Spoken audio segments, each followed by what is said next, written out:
Good morning, everyone. First, let me thank each and every one of you for taking time this morning to join Livable Raleigh for its first community meeting of 2021. Livable Raleigh community meetings are meant to inform you about the issues and topics that impact the quality of life here in Raleigh. We hope that the information we communicate to you today will help you stay engaged. Ultimately, we hope this model of good community engagement will encourage you to vote in October in the 2021 city elections.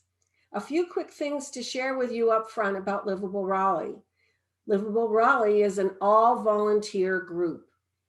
Now, Livable Raleigh just celebrated its one-year anniversary a few weeks ago. And Livable Raleigh has just become incorporated as a 501c4 nonprofit organization. Livable Raleigh believes great neighborhoods make great cities. Next slide, please. Our mission statement expresses our values. We are neighbors who love our city and who care about the quality of life for every resident. We believe in healthy, vibrant neighborhoods that will help Raleigh grow and have a better future. Raleigh has the resources to shine and innovate. As we grow, we should lead the nation in equitable, sustainable development practices.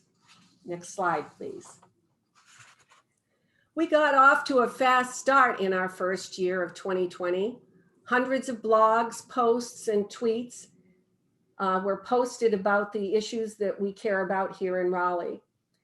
We have created a new feature on our website that has taken the information we have published weekly in our popular The Week Ahead feature and put it into a dynamic calendar on our website.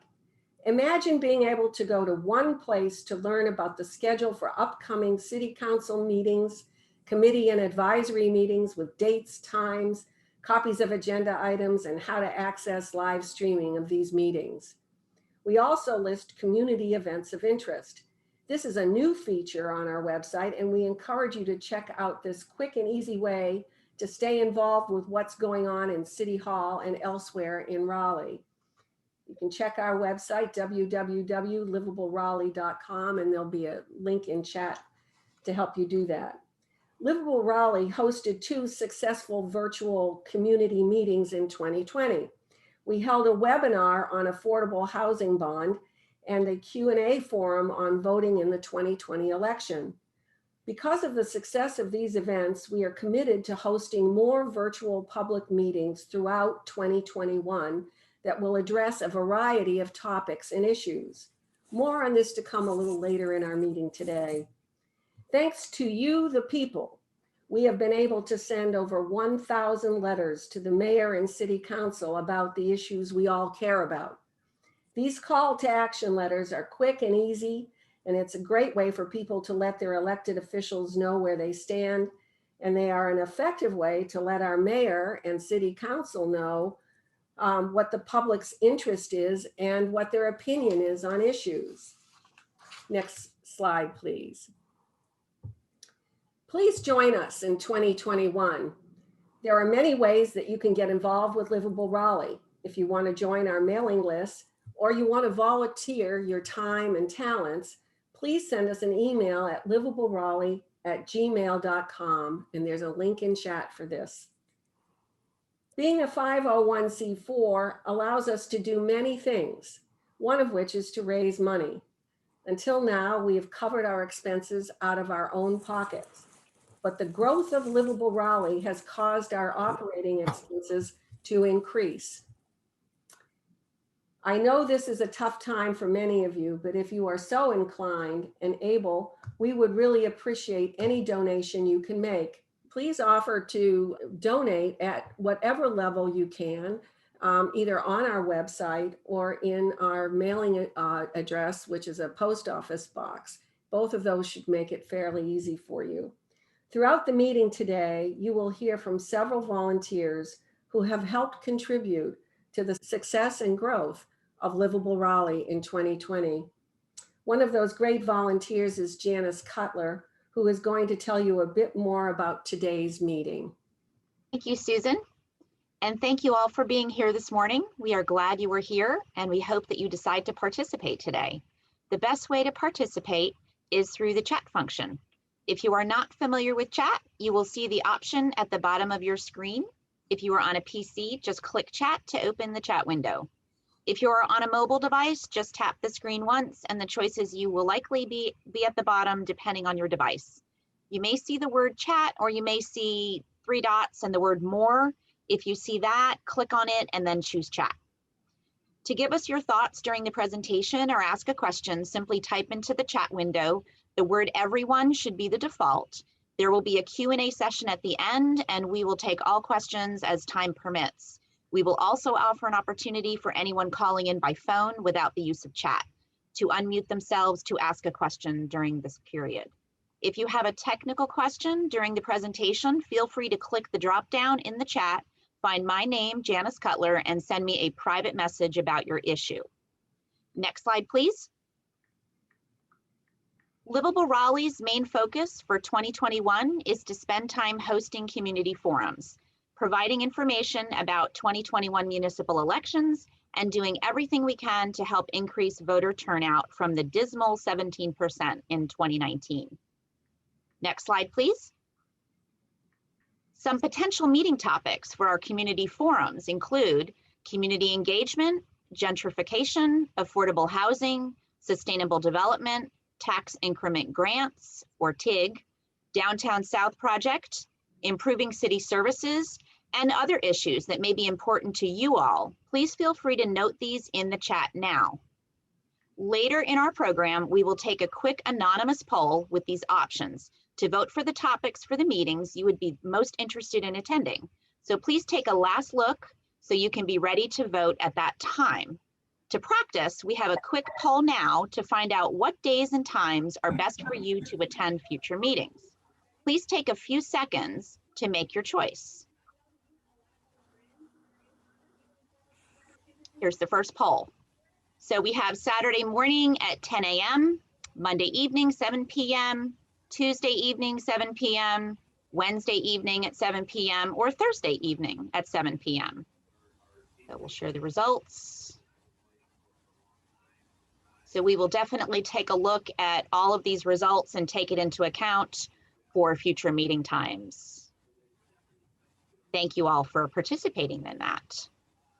And thank you for listening. We will really appreciate you doing that. I will now turn it over to Mike Lindsay, who will be talking about campaign issues in 2021. Take it away, Mike.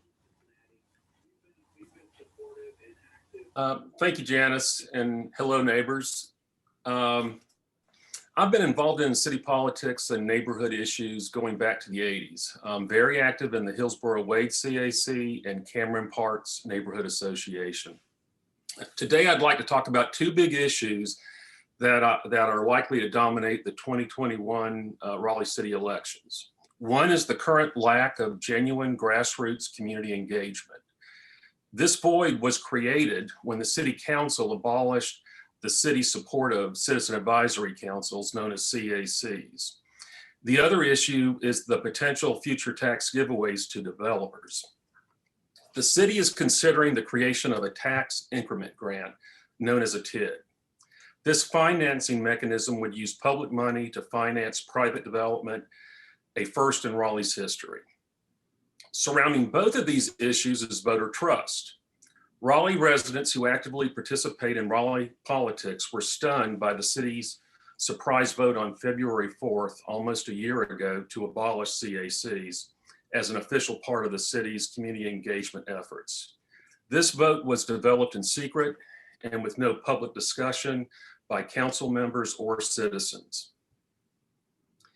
If the CAC infrastructure had been kept intact, it would have generated many community meetings where residents could have learned and asked questions about last year's Downtown South rezoning request. There were planning commission meetings about the rezoning that did gather citizen input. Those meetings led to a unanimous vote to reject the Downtown South rezoning request and a recommendation for the developer to come back with more details as a planned development. The City Council ignored the Planning Commission's recommendation and voted to approve the rezoning. Now the city is considering a tax giveaway for this private development, creating a TIG that is nothing more than corporate welfare.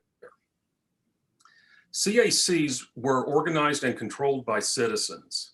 Developers presented their upzoning cases at times and places of our choosing. All residents were encouraged to attend CAC meetings. Now rezoning cases are controlled by developers.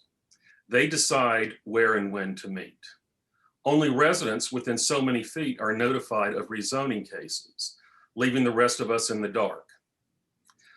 The council majority tried to destroy grassroots community engagement that works from the bottom up and replace it with top-down control by developers and the city council. Next, they will be voting on using our taxpayer money for private development.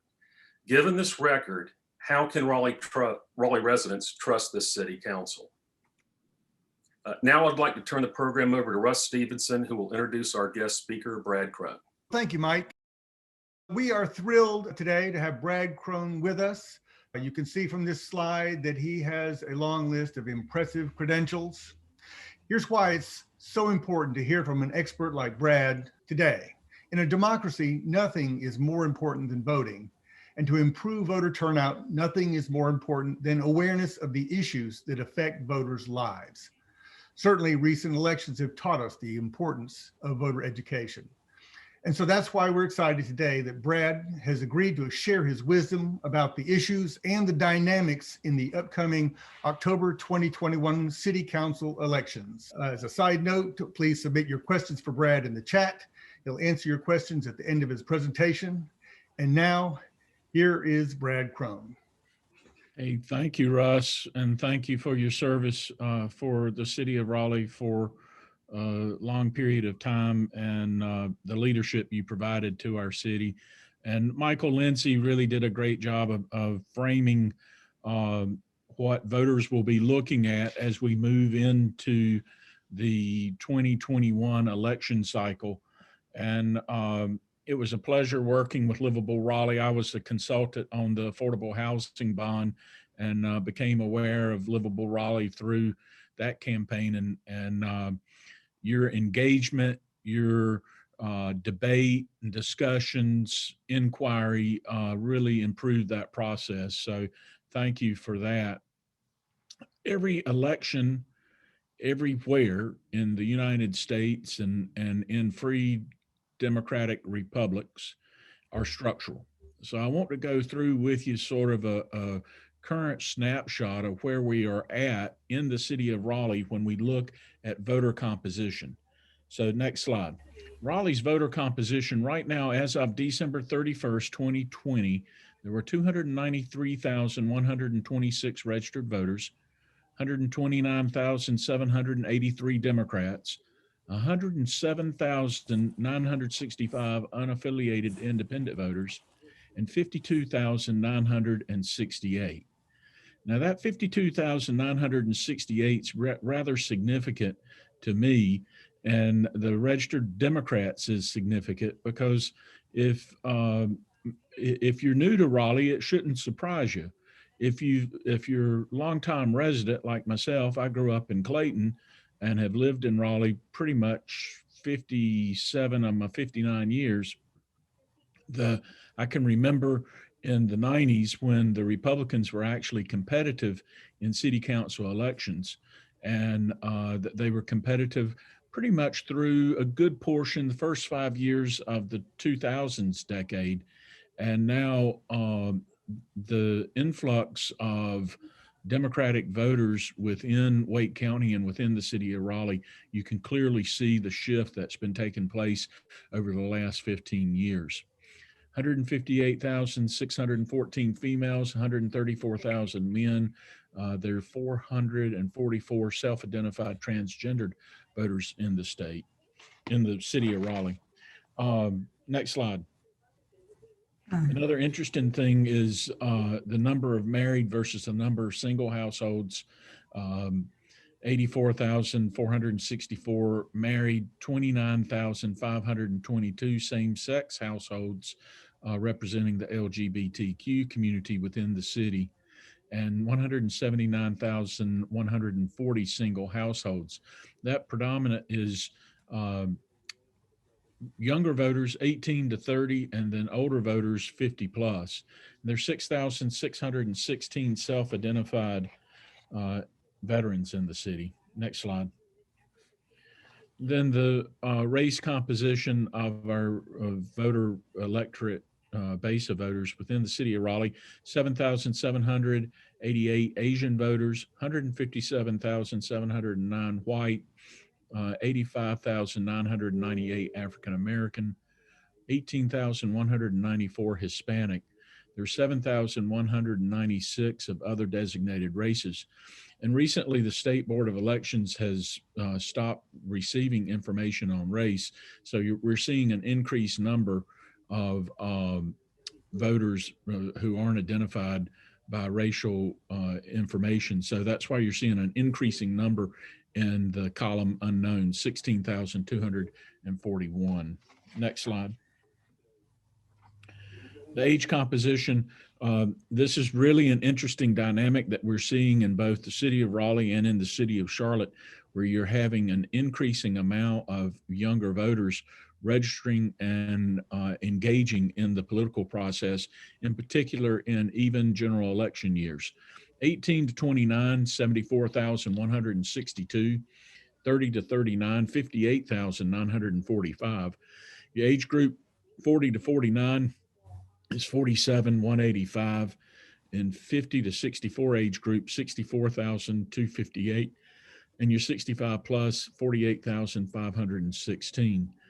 And it's really interesting to see the dynamics of those age clusters in a metropolitan county in comparison to a more rural county such as Wayne County, which is only 35, 40 miles to our east. It's almost upside down the heavy concentration of 50 plus voters.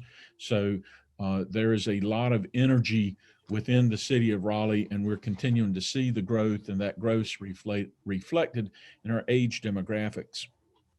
So when we do, the next slide, please. When we look at the distribution of Raleigh voter composition by race to party, you see there are 2,525 Asian Democrats, 4,047 unaffiliated, 1,143 Republican Asian voters. On white voters, European, 48,335 Democrat, 63,901 unaffiliated, 43,878 Republican.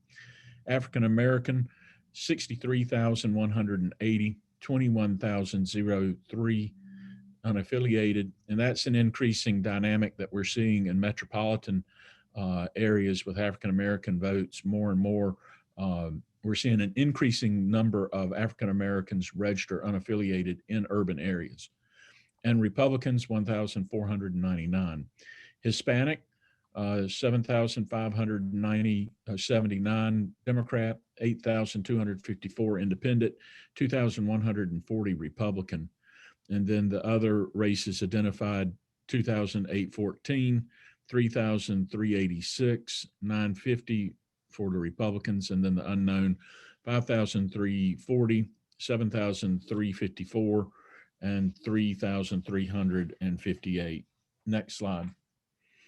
Then when we look at the actual composition of party affiliation by household in the city of Raleigh, there are 98,339 households that are Democrat.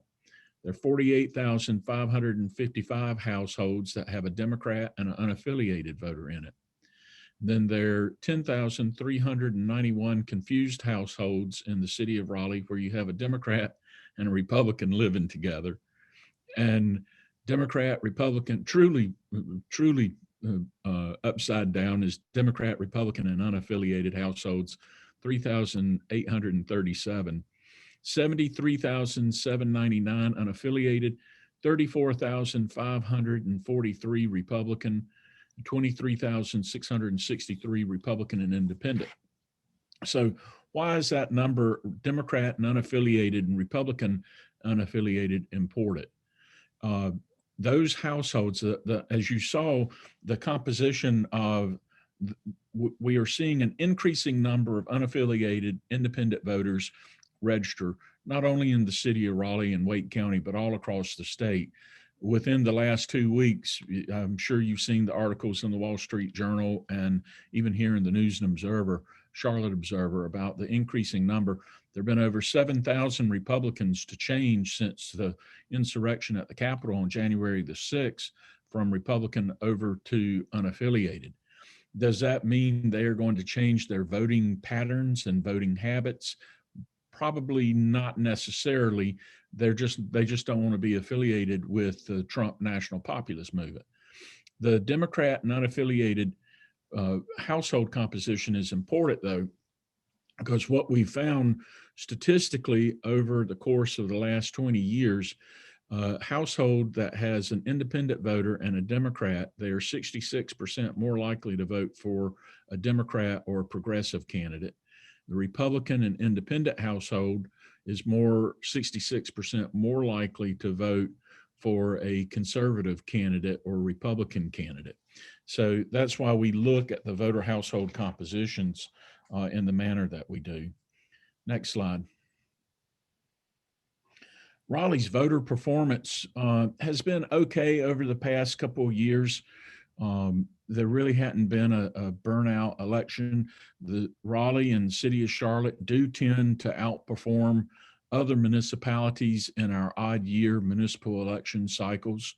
In 2017, the city of Raleigh mayor's race had an 18% turnout relative to the December 31st, 2020 number. If you go on the State Board of Elections website, it's going to show a 17% turnout. That variable is for the entire Wake County based on other municipal races as well as the city of Raleigh. So you'll have data in there from Fuquay, from Garner, from Apex, and from Cary. But the city of Raleigh itself, in the mayor's race, there are 52,868 total votes cast in the 2017 mayor's race. In the 2019 mayor's race, there were 54,566. 1,698 vote variance, an increase in voter performance. But there was one district within the city of Raleigh that had a extremely high voter gain in the 2019 election cycle, and that was in District E, where we had seen a 14% increase in total votes cast between 2017 and 2019. And that told me that the concerted effort to oust incumbent city council member Steph Mendel was organized, orchestrated, and effective in their communications and in their turnout model. So that sets up what I believe is going to be a really important campaign. Next slide. That the District E campaign from last year, from 2019, and what you're seeing develop in the city of Raleigh right now is Raleigh's historical political fault line going all the way back to the 1975 election cycle when Isabel Cannon beat Giles Coggins in an upset election. And that was the really first major political canyon in the city's fault lines between your neighborhoods and the development community and the growth community in the city of Raleigh. So the neighborhood organizations from the mid 70s through the 80s, through the 90s, through the 2000s have always played a huge political role in our municipal election cycles. And interesting enough, you've been able to find candidates that the neighborhood organizations, the CACs, the political engagement, and the political parties have been able to identify a patchwork between the neighborhood interest and the interest of the business community and the development community, and looking at growth policies that will be beneficial for the city, will improve the quality of life, yet protect and maintain the dignity and the interest and the livability of the neighborhoods that have actually made the city what it is today, and why we continue to see people willing to move into our community where we're seeing double-digit growth rates literally over the last 20 years. And I think we'll continue to see that trend post-COVID as more and more businesses, corporate interest, and individuals look at Raleigh and Charlotte as places to come and live because they want to escape the density that they see in major cities in the Northeast and in the Rust Belt, in Ohio and Michigan and Wisconsin, Pennsylvania, and the state of New York. So the importance of having that dialogue is going to be paramount in the political process. And so what I see coming in the 2021 election is another fault line. And you see, as Mike laid out earlier, the fault line will go along the debate of the downtown South issue and the development of that. We saw the rezoning issue draw just substantial amount of interest. The property was rezoned, and now the debate will be over tax incremental grants and the utilization of TIGs for installation of infrastructure items, curb and gutter improvements for roads, even digital broadband internet fiber lines going into the neighborhood. And it's going to be intriguing to me to watch the discussion along the TIGs and how that works. You know, we had a debate on economic development subsidies for the Midtown project in the city of Raleigh, and that has been absolutely a huge success. I don't think that anybody could argue that it has probably exceeded everyone's expectations into the success and the redevelopment along the Six Forks corridor, even though there's additional traffic issues on Six Forks Road, and how the city and the state work together on addressing that issue going to be important to watch. As we move forward in this election, I really do think that you're going to see candidates on both sides. It will be a referendum on the current incumbents versus the identification of candidates from neighborhood organizations, from the CAC network, who are going to be running for election to the city council based on a more moderate approach to city policies when it comes to growth and development. So the question, it really will, as we, from a messaging standpoint, the question will be, are we going to continue down a path the current city council has laid out in their growth policies? Or are we going to have a discussion and a new city council that's willing to try and find that nexus that brings together both your business community, your development community, while maintaining the importance and the integrity of the neighborhood groups. Next slide. The other real issue, and Mike did a good job of framing this too, the two issues that from a political standpoint that will resonate with voters are going to be, what's going to be my quality of life?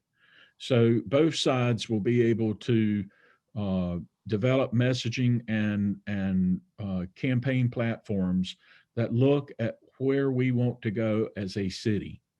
And then the other major issue is going to be citizen engagement. And I think one of the weakest elements that the city council faces is the process that they went through on taking down, stopping the citizen advisory councils. And the CACs have been in place all the way back to Bruce Leitner in the early 1970s. Mr. Leitner was the first African-American mayor in the city and really put together the concept of having the CACs in place as an advisory role for the city council on important issues from development all the way to public policy issues, as well as to day-to-day tactical issues such as trash collection, solid waste management, stormwater runoff. So the CACs really played an active role. And what was confounding to those who were engaged in the citizen advisory panel was the lack of notice, the lack of discussion. It was just done unilaterally. And I think that really did concern not only the folks involved in the citizen advisory process, but the citizens at large. What was even more disturbing is that the city had been the city council had promised um, that they would have some type of replacement, and we have not seen any type of replacement plan for expanded citizen engagement to re-energize and renew the citizen advisory councils. And uh, as Mike said, the general concept and feeling is that the process for citizen input is much weighted to one side rather than the other side, and that neighborhood groups feel like that their voice has been muted to the favor of the development community, and that's going to be an issue that's going to play out in the campaign, no doubt. Next slide. Leadership from the city council and mayor is another important issue that I think you'll see develop in the campaign. There have been a lot of concerns voiced from the business community, in particular small businesses in downtown Raleigh following the social justice protest and the racial equity protest back in the spring, and the impact and the response from the city of Raleigh for the downtown business community has been somewhat disjointed, and that has been concerning. It is very disturbing when you ride downtown and you still see many of the businesses shuttered with plyboard. And it's been a real challenge for the Downtown Alliance and the city council and the business community to actually sort of have some type of unified response. And that is a flashpoint possible that we will see in the campaign, no doubt. The one other thing that just general sense of frustration with citizens across the city, whether it's in North Raleigh or Southwest Raleigh, has been the lack of engagement from the city manager. And the city manager's announced his retirement. We've got a new incoming city manager, but clearly engagement from homeowners associations, engagement from CACs, just regular citizen engagement, trying to get in touch with the guy. I'm president of my homeowners association on Ridge Road at Charleston Ridge. And we've had issues with trash collection and with just various minor issues that you would want to handle at administrative level with the city staff. And you call the city manager's office and there's no response. You call the assistant city manager and it may take 2 days, 3 days, 4 days for him to get back to you. The lack of respect from the professional staff at City Hall is a potential flashpoint in this election as well.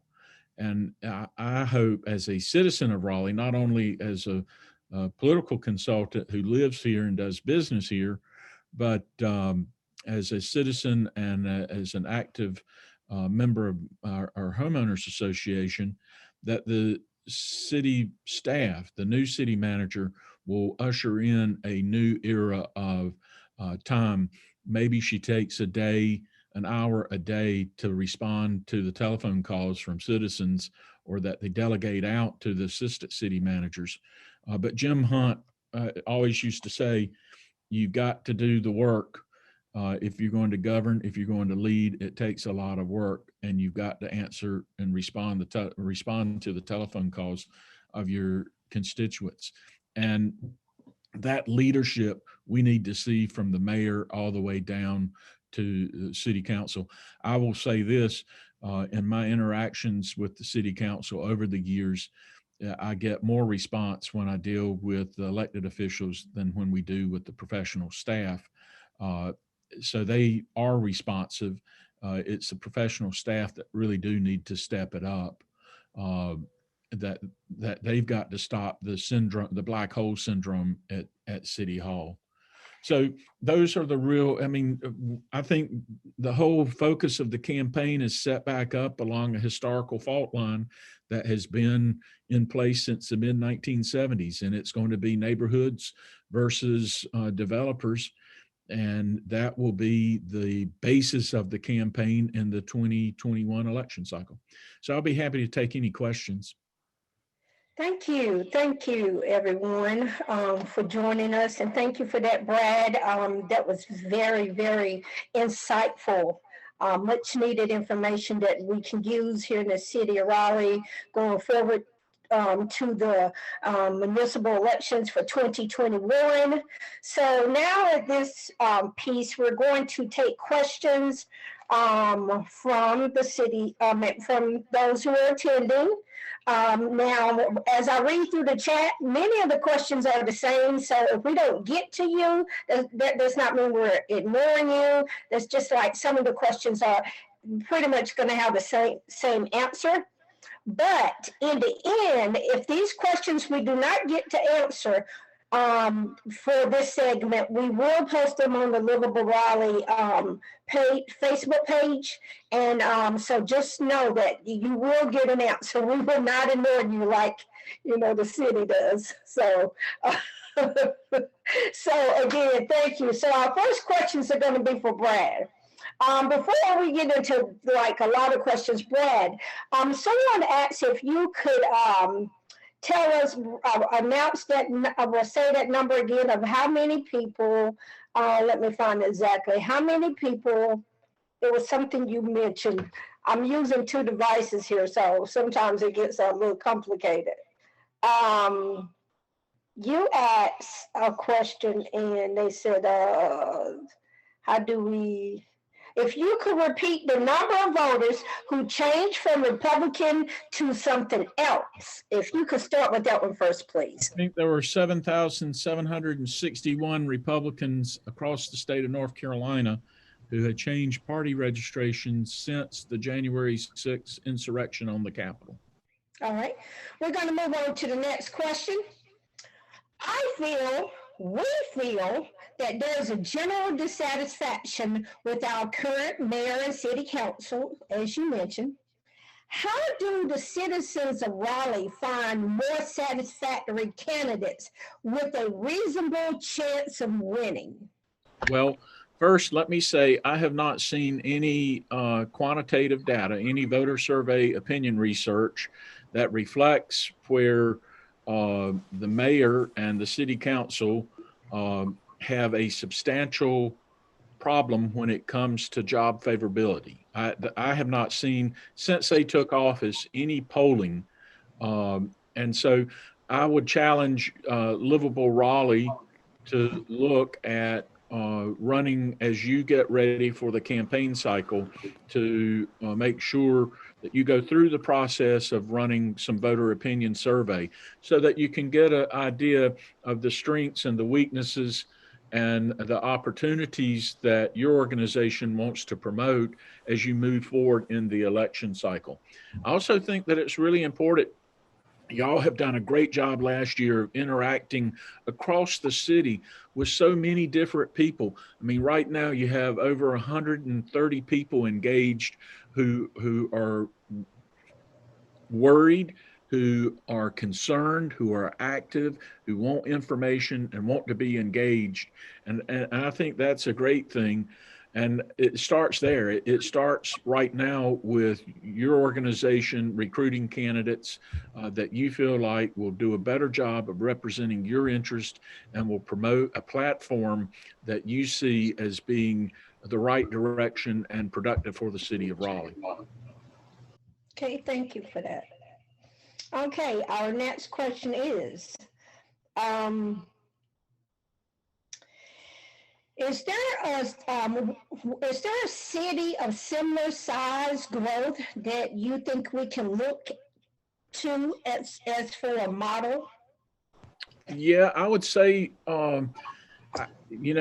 Raleigh and Charlotte have never had any type of symbiotic relationship, but Raleigh is fastly catching up with Charlotte and Mecklenburg County from a growth standpoint.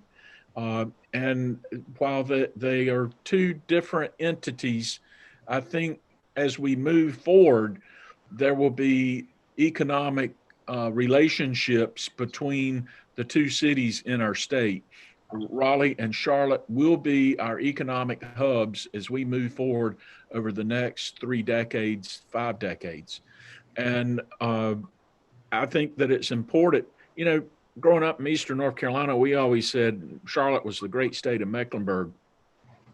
Well, I'm a minority now because when you look at voters who are native to North Carolina in Wake County, I think we're right at about 48%. So 52% of the registered voters in Wake County are did not grow up here. They have moved into the area. They are not native to North Carolina.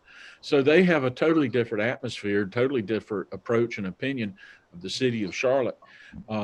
I've worked in Charlotte over the last 5 years, did the mayor's race down there in 2015, was active in several municipal races over the last 5 years. And I really do find Charlotte being a progressive city that has a good working relationship with the business community, the banking community, but also very protective of their neighborhoods, whether it's Myers Park or Dilworth or Soda, South Davidson Avenue, Wilkinson Boulevard, Moorhead. They are really engaged on protecting the integrity and the livability of their own neighborhoods. And they've been very aggressive in building out a transit system, both from a bus standpoint, from a rail standpoint, and from a trolley standpoint, on bringing access from the various neighborhoods within the city to key points in uptown Charlotte. So I think we ought to look at Charlotte. Another city that I do a lot of business in is in Nashville, Tennessee. And Nashville is more cosmopolitan than perhaps Raleigh is at this point in time because of the country music industry, the music industry there, the state government that is there, the publishing industries that are there. But I've seen a lot of energy in the city of Nashville that really Raleigh could, and I know the city chamber's done numerous trips to both Charlotte and Nashville, looking at good solutions that we ought to study and ought to consider bringing back to the capital city. Okay, great. Thank you. That makes sense. I mean, after all, Charlotte is the Queen City. So, let's see. Next question. Is it legal for the city to have publicly financed elections where each citizen gets a $50 voucher, then can give it to the candidate of their choice? Democracy vouchers is the policy name. Is that legal? I'm not an attorney and I did not stay at the Holiday Inn Express last night. I will defer that question. I have not heard of that as a concept. And I really could not, I would have to defer. I don't know. And I don't know if it's viable, legal. It is an interesting concept though. So next question is, how do we deal with the bias towards developers by both the News and Observer and the Indy? Many people vote by their endorsements, by what they print. Well, I think that's really important. That's a really good question because it shows the shift that you have seen in our media, and the fact that when I worked at the News and Observer as a correspondent in Johnston County, Jeannie Carroll was my editor at the state desk, and there were probably 55 to 60 reporters in the newsroom at the time. On a daily basis, they were printing 140, 150,000 papers, and on Sunday, probably close to 200 and 225. Today, I would imagine the News and Observer is printing about 30 or 40,000 issues, going into an audience that is predominantly older, 60 plus. And when they used to run anywhere from 48 to 60 pages a day, they're down to 12, 14, 16 pages a day. And it really is seeing, I'm a recovering journalist.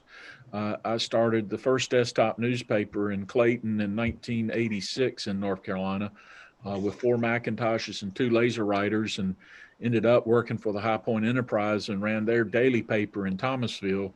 And we were bought out, and I didn't want to go to Rochester, New York. So I came here November 1st, 1990 and started my business. And what is disturbing is just ongoing erosion of the media. So and that is having an impact. I mean, that has an impact on what I call bunkering, where everybody has their own set of facts and their own channels, and there's no arbitrator of fact. And, I may not like it, but that's the situation that we're in right now. So the key to that success is building your own channel of communications, and understanding that you don't necessarily have to have the News and Observer or the Independent to communicate. Utilize your website platform to deliver emails to your audience of voters that you want to communicate with, and provide them the information that you deem relevant and important to their decision-making process in the upcoming election. So I don't necessarily like it, but those are the sort of the rules of the road at this point in time. So take the media channels that are available to you, whether it's texting, whether it's delivering videos via Facebook to your voter, but build your own channel, communications channel, and deliver your messaging directly to the voters. This sounds like a simple question, but it might be a long answer. Let's see. How much does polling cost? A survey, a voter opinion survey in the city of Raleigh will through automated polling, such as public policy polling, probably be $5,000 to $7,000. A live operator poll that would last 10 to 15 minutes probably be a baseline of 15 to 20,000. If you go above 10 to 12 minutes, it's probably about 25,000 for a random sample survey. That'll include both landlines, cell phones, internet, and texting. Our next question, we're going to see if there are any people who are using the phone and do not have access to chat. Now, if you have access to chat, this time is not for you. This is for the people who do not have access to chat and are calling in by the phone. Do you have a question? If so, unmute yourself and please ask. We'll take one question at a time, please.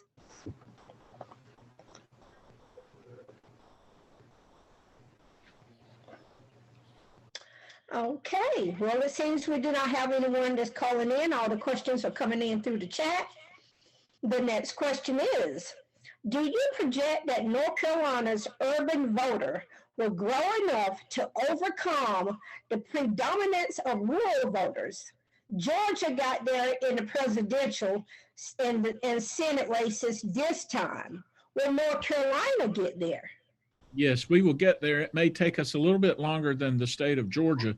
The 2013 session of the North Carolina General Assembly was the first time in the history of a state we had more urban representatives and senators than we did rural. That goes all the way back to 1792, excuse me.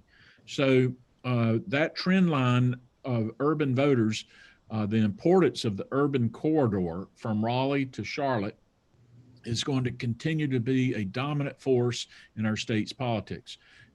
Governor Cooper is the first governor in the history of our state to be elected governor, winning only 27 counties out of 100.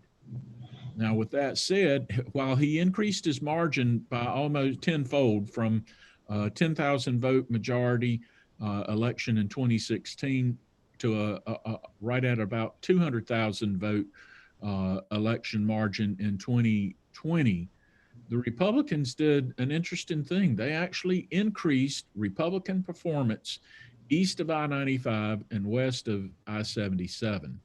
So the urban voter and rural voter is going to be an ongoing political issue for the state of North Carolina, and how they grow out.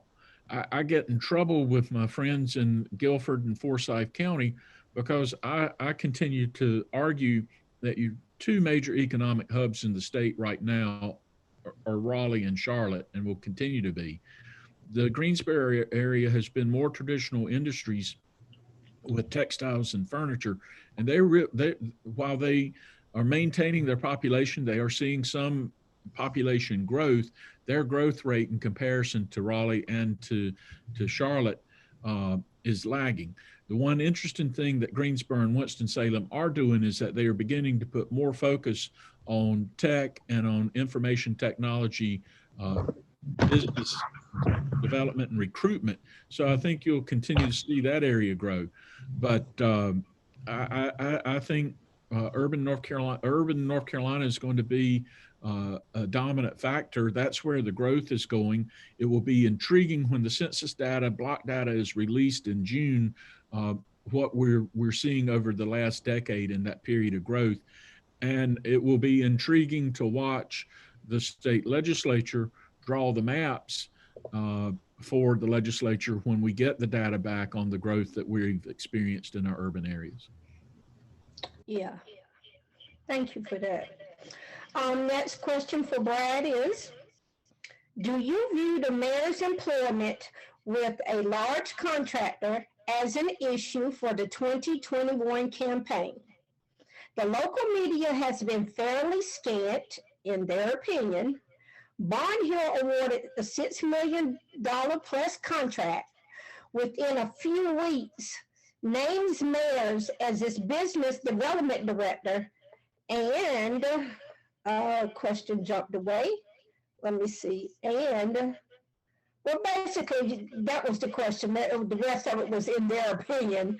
But do you view that relationship, that contract, that employment as a conflict of interest?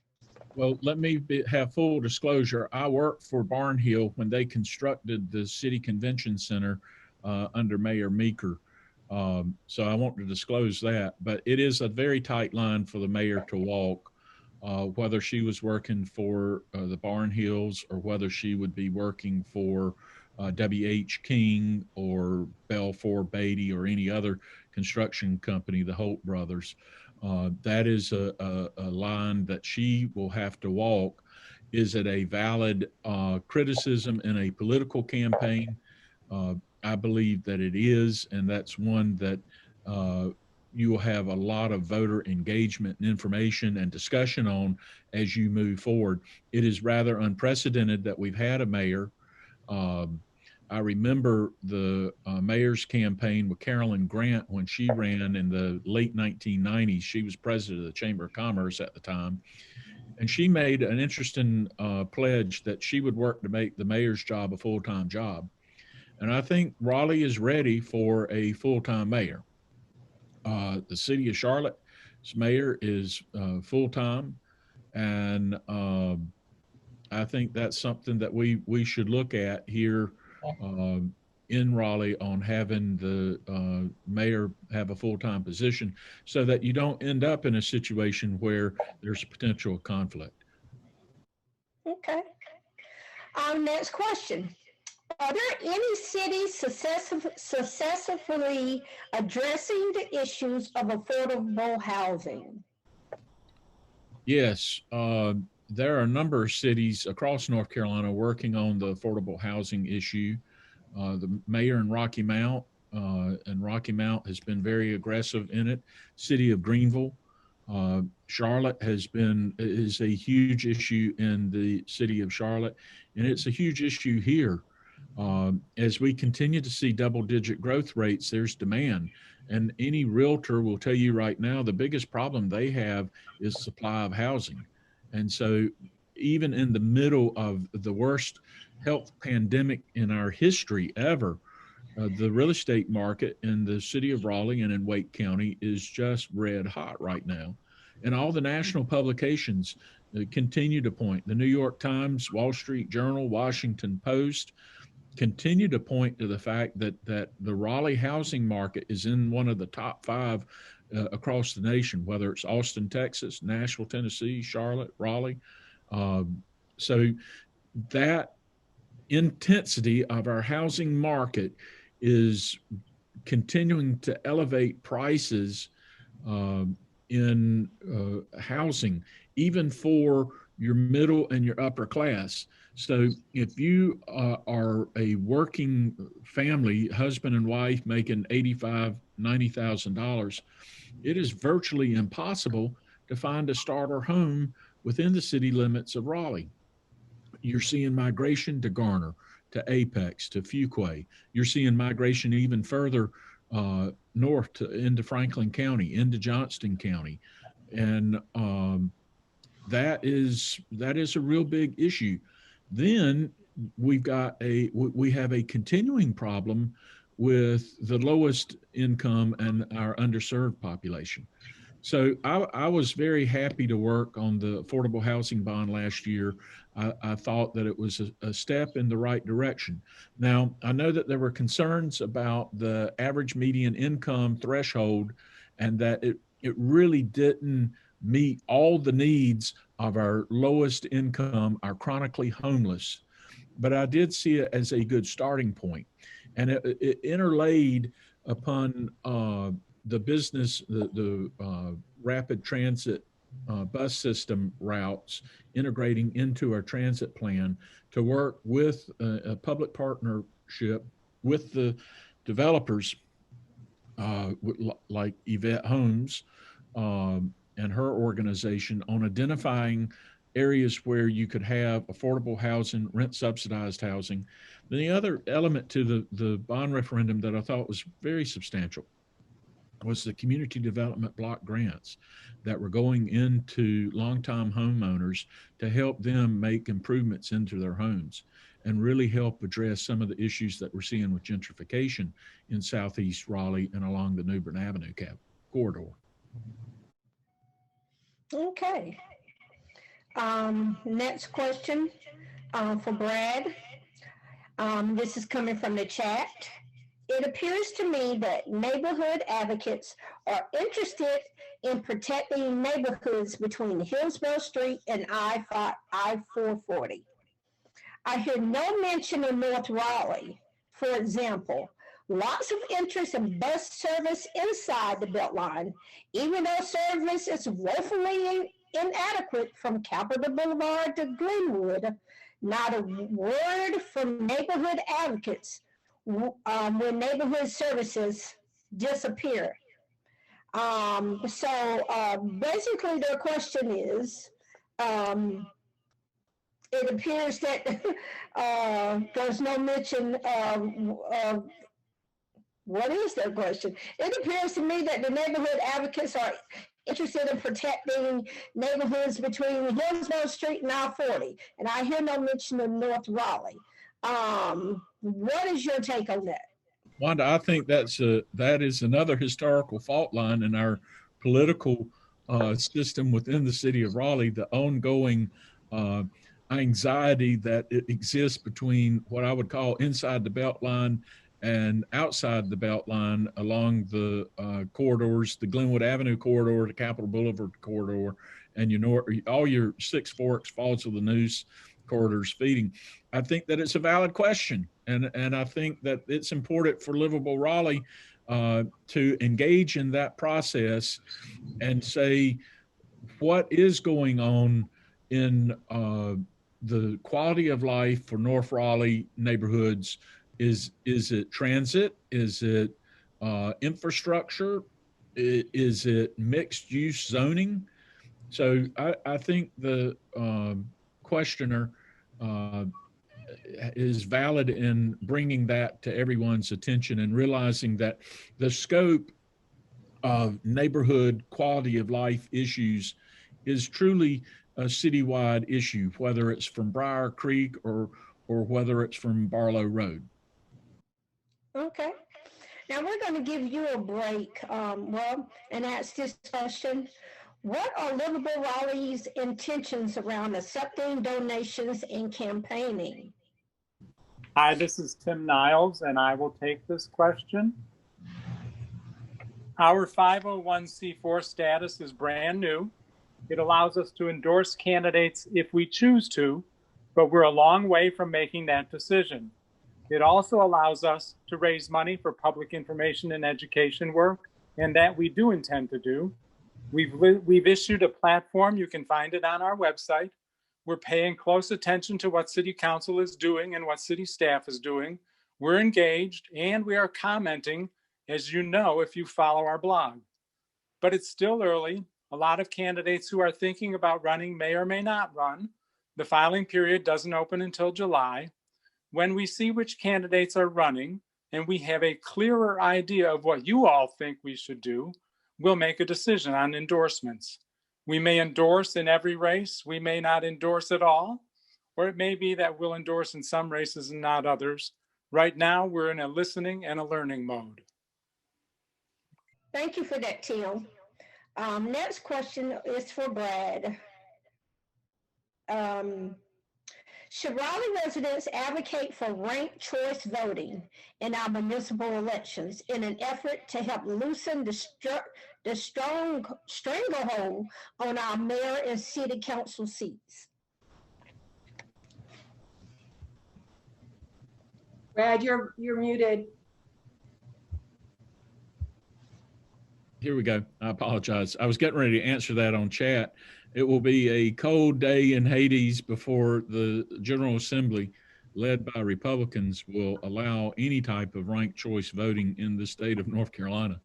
And that is largely based upon the fear that Republicans and some Democrats have about ballot integrity and reconciliation and the tabulation process of a secondary vote on the same ballot. So I do not believe that at any time in the near future that while it may help, I have followed ranked choice voting in the state of Maine, and it has been met with mixed results there. So based on all the anxiety that you saw out of this past election, I think it would be really, really difficult. With that said, North Carolina's had pretty good, and Wake County in particular has had very good administration of our elections. The ES&S vendor, who has been the predominant election software and tabulation vendor in the state, has a long history here in North Carolina, and I think they do a very, very good job. On the public hearings that I've been to, the technical aspects of our elections are very solid and are very strong. So, but I don't think that we would have secondary elections before we'll have ranked choice voting. Okay, thank you. Next question. What can we do to highlight Brent Woodcock's role and influence in Raleigh politics without building him up? YIMBY is a trickle-down Republican front group. So that's the question. My friend Brent, he's got a voice, and I think that he is entitled to his opinions, and I think that folks who disagree with him need to engage, need to explain why they disagree with him. You may not like the fact that he is willing to poke the bear sometimes, but that means that your organization has to engage in discourse and debate as well. Here's a question. I'm not sure if you can answer. There might be someone from Livable Raleigh that may be able to answer this. But do you know how many people watch planning commission meetings and hear those discussions? No, I do not. Is there anyone from Livable Raleigh who would like to take that question? Yes, Wanda, someone answered it in the chat. It's likely accurate. They attend a lot of meetings, and usually there's around 30 or so people, they said. Okay. Thank you for that, Janice. And here's a question, another question for Livable Raleigh. Several questions have come in about city services, streets falling apart, trash pickup, leaves. What can be done? This is Tim Niles again, and I will take this question. Livable Raleigh agrees that city services are not as robust as they should be. This isn't just about street repairs or trash along the roads. It's also services like leaf collection, or even the ability of the Raleigh Police Department to control the noise from drag racing that seems to happen on a nightly basis on places like Capitol Boulevard or Falls Road. The city says they don't have the resources to provide more services than are currently being provided. This certainly supports our position that both Raleigh and Wake County should not be considering a tax giveaway of hundreds of millions of our tax dollars for private development when we don't have enough for our current resource needs. Thank you for that, Tim. Next question is it time for Raleigh to have a full-time mayor and council? I would say it is definitely time for a full-time mayor. And I don't know about a full-time city council, but I do know this. I do know the amount of time that they all take and that they give to the city of Raleigh, and that they are not compensated. I bet it's $1 an hour based on the amount of work they do on a week, or probably not even that. So, that is a real thin ice issue for politicians to say we need to raise salaries, but you could do it with a 4-year sliding scale that actually increases the amount of money because of the dedication of time that it takes to actually do the job. And I see what mayors in the city of Wilmington and Rocky Mount and in Charlotte, Vi Lyles is a friend of mine, the Charlotte mayor, and it's just amazing the amount of interaction she does with citizens every single day.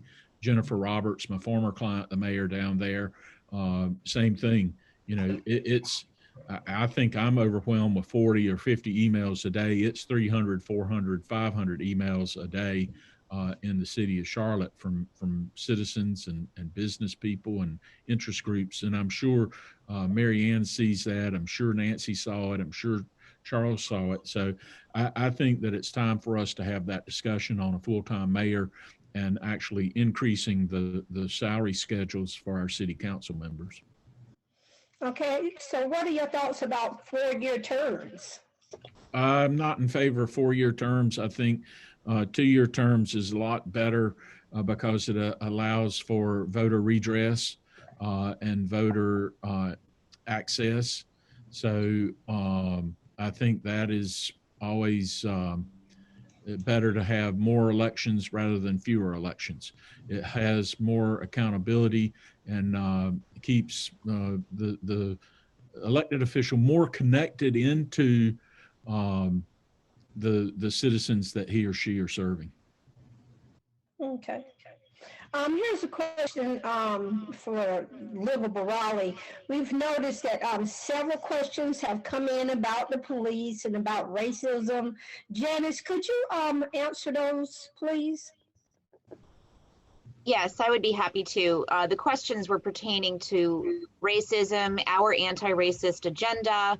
How will we address systemic racism and change policies that cause racial and economic disparities? So there's a couple of things here as an answer. One is that One of Livable Raleigh's 5 stated platforms pertains to equity.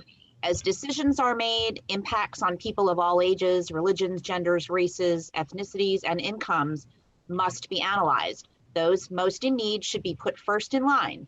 Results must be measured and compared. New and preserved housing should add equally to the supply of housing affordable at every income level.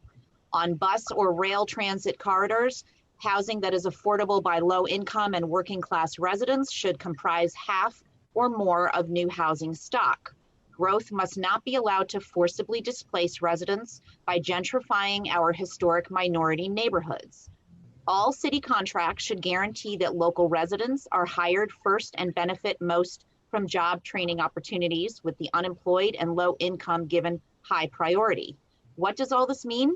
Our leaders have the power in their hands to help affect change.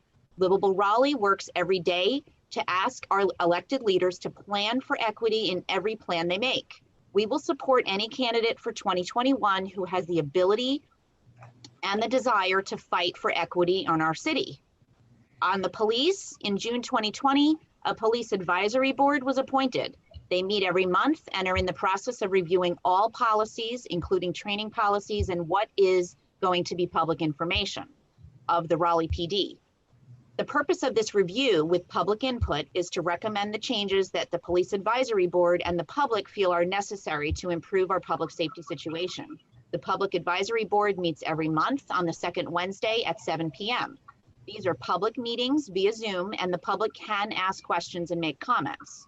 The training they receive, somebody asked that question also, is within the department as well as outside the department. The Raleigh PD would definitely have more specifics on this. We do know that the leaders of the Police Advisory Board did attend one of the same external trainings that the Raleigh PD attends in order to give them context and help them do their job as an advisory board. The answers to the questions people asked regarding the bad actors at Raleigh's protests and the more immediate plans to improve public safety lie with the new police chief for now.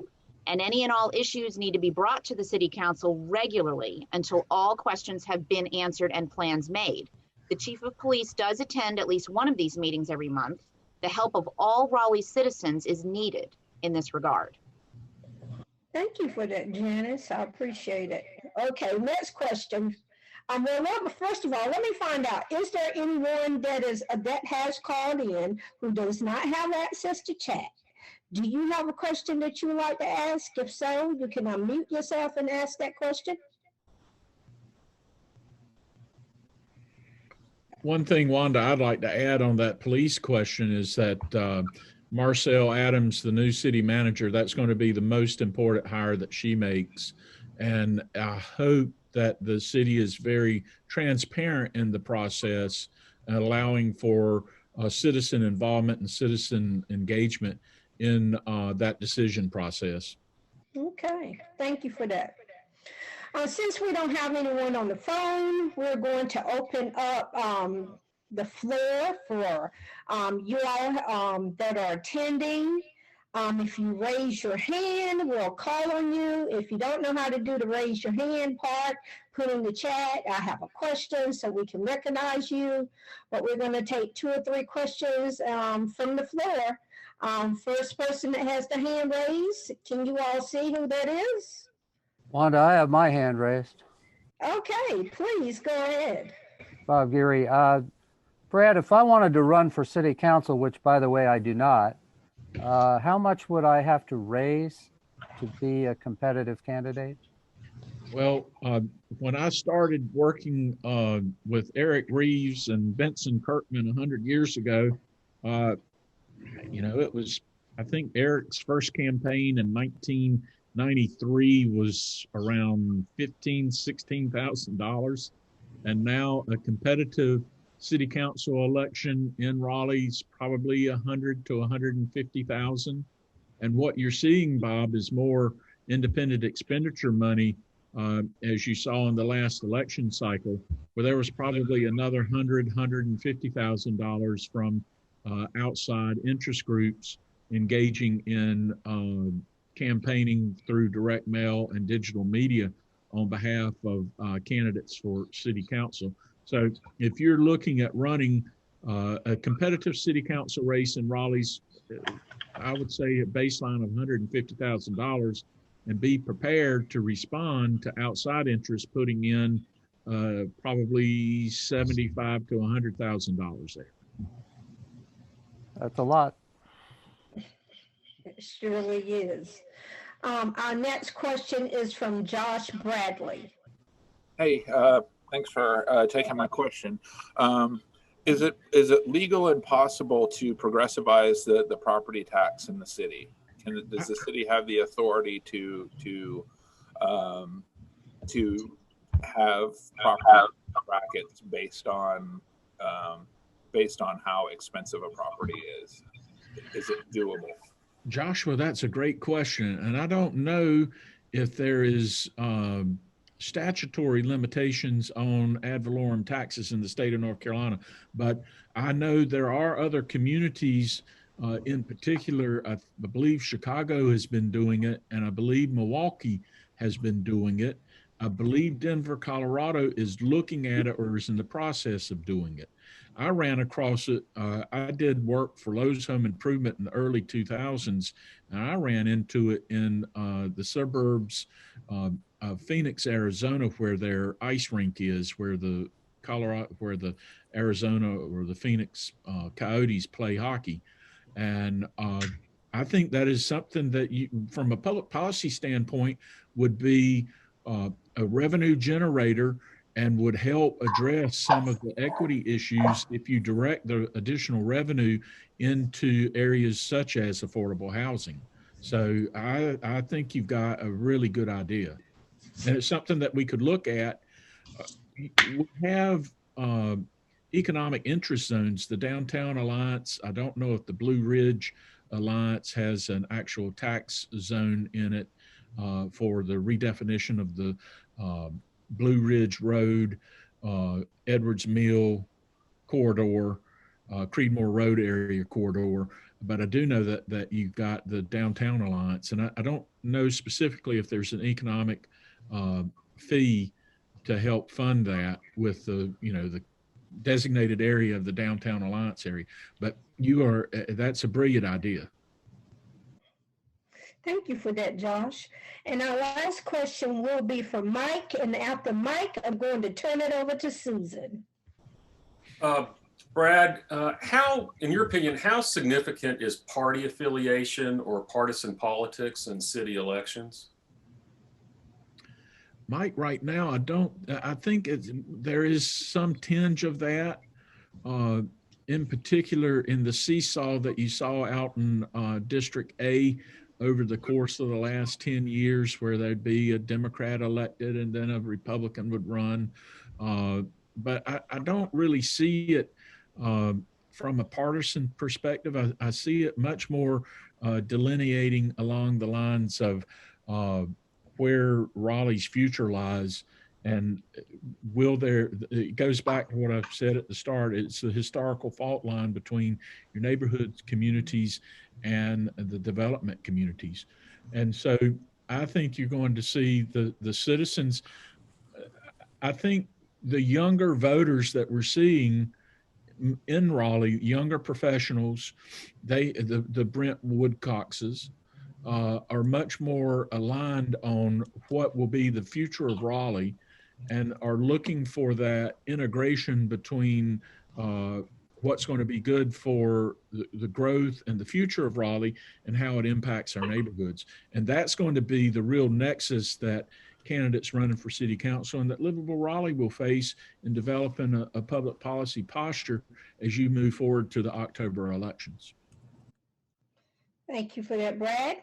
And so we're finishing up the question and answer session, and we're going to move on to Susan. I thank you everyone for participating. And Susan, are you here? I sure am, Wanda. Thank you so much. You did a great job. You definitely could be heard by everyone. We'll try and work on that on our next meeting, but there's no one better than you to moderate, and I'm so happy. Wanda is a member of the Livable Raleigh Steering Committee, and she is a valued voice at the table, and we're happy to have her participation here today. I also want to thank Brad Crone for being such a gracious speaker and patient person with all the questions that are coming your way. We have many more questions than we could answer today, some that were submitted prior to the meeting, some during the meeting, and I'm sure we'll get some after. Livable Raleigh is committed to answering all of those questions. We will be answering them and posting them on our website. So please don't dismay. We will answer your questions. Okay, well, before we go any further, we promised a few more polls. So I wanted to ask Janice Cutler if she'd take us through those quickly, and then I just have a few closing remarks, and we should get you on your way here in the next few minutes. Thank you, Susan. So we have 3 really quick ones. The first one is about CACs. So please take a few seconds to answer, should City Council restore and strengthen the CACs?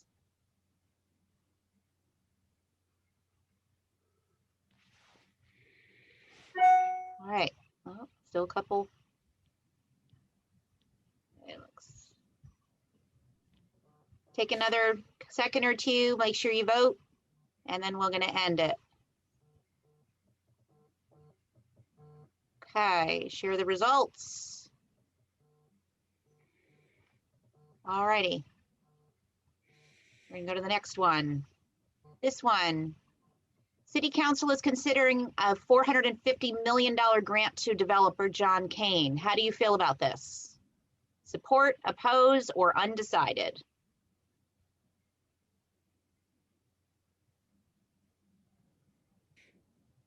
They're coming in fast. A few more seconds. Make sure you vote. Remember, this is anonymous. All right, and poll. We're sharing results. Okay, next poll, last poll, future meeting topics. We mentioned this earlier. Which topics would you like to have Livable Raleigh community meeting on? Community engagement, gentrification, affordable housing, sustainable development, tax increment grant or TIG, downtown South project, improving city services, or other. Take a few seconds to vote.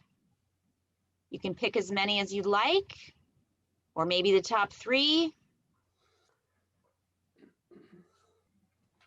A few more seconds. Okay. Thank you all for voting in our polls. Here are the results. And thank you for that. This is going to help in our planning a whole lot, so we really appreciate it. Back to you, Susan. Thank you, Janice. You have done a great job this morning, as have all of the Livable Raleigh volunteers that you've seen speak, and there are many behind the scenes, so please realize that it takes a village to put one of these meetings together, and we're all learning and getting better with each one of them. So we appreciate your patience and your participation. We had a great time this morning, and I hope you heard the message that we're hearing from Brad Crone and so many others here today. We think it's critically important that people be brought back into the decision-making processes about our city and what Raleigh will be in the future. Before I finish up entirely, I did want to just remind you that if you are so inclined and are able, we would really appreciate if you would make a donation to the Livable Raleigh General Fund so that we can cover our expenses and try to expand our agenda. You can do that by either sending us a check to our mailbox or going online to our website and making a donation from there. Thank you very much for that in advance. Over the next year, we'll be making it our responsibility to help educate one another. We want to reach out to new people and new voters. We want to increase the turnout of voters in the 2021 election. And we want to elect a mayor and city council that is responsive to everyone. And not just the insiders, to everyone. Please engage, educate, reach out, and when the time comes, turn out enough new voters and past voters who have skipped the last elections. so that when the results are in, we can feel like the council we've elected in 2021 reflects the very best that our city can have. Thanks so much for coming today. We will be in touch with you soon about future meetings, dates, and times. And please stay safe and healthy. Have a great day.